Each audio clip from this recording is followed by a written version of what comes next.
I've done some work with children with autism and some of those behavioral things that they get diagnosed with. And, you know, ADH and ADHD, whatever those diagnoses are.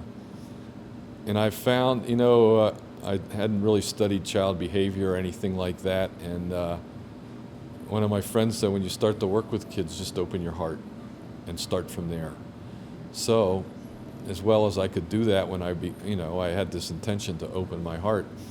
And there would always be this direction of how to proceed with that individual child. And it was never about healing. It was always about self-discovery for them. And having an adult figure, so to speak, not trying to make them into something that they were not, but to help them discover who they were. And these autistic children especially were so amazing and so powerful and had so many gifts. I had this one little boy who came to me, a lot of stress inside of him. Didn't really know what it was causing a lot of problems in school. So he came and I sometimes the questions, I don't know where they come from, but I said, well, how do you feel this energy? What's your relationship like with it? And he says, it's like zig-zag all the time inside of me. And I noticed that he loved superheroes. So what came through was that we created these superheroes that would go inside of him. They'd have these battles. Like for the zigzag energy, we created Zigzag Man. So he would go in, battle Zigzag Man, and he'd come out and all the stress would be gone. So over the weeks or months or whatever I worked with him, I started to see that he actually had the ability to see not only the energy in himself, but energy in others.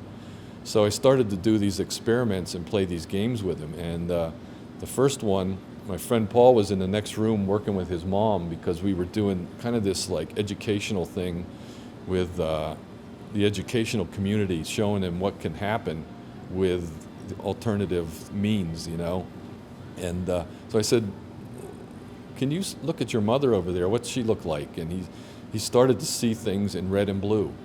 And if you had too much red or too much blue energy, there was something going on that needed help. And that's the first time I noticed that with him. He said, well, she's really red right now, and something's not right. So I asked him, do you think you could help her shift that? And he said, I don't know, let me try. So he closed his eyes. In 10 seconds, he came out and he said, she's much better now. So, so we continued this little game, and I had this friend in California who I'd been working with who was not doing well. And she had asked me to do some remote healing with her. So I said, just for the heck of it, I'm going to ask this. I said, I have this friend out in California, and she's not feeling really good. Do you think you can help her? So he said, I don't know. So he was in there maybe 5 minutes with his eyes, and he came out and he said, she's going to be much better now. So I get home that night. As soon as I walk in the door, she calls me on the phone, and she says, Denny, I don't know what you did, but I feel so much better. So of course I took the credit for it, No, I'm just kidding. But I told her what had happened. She was just like, wow, it's an amazing thing.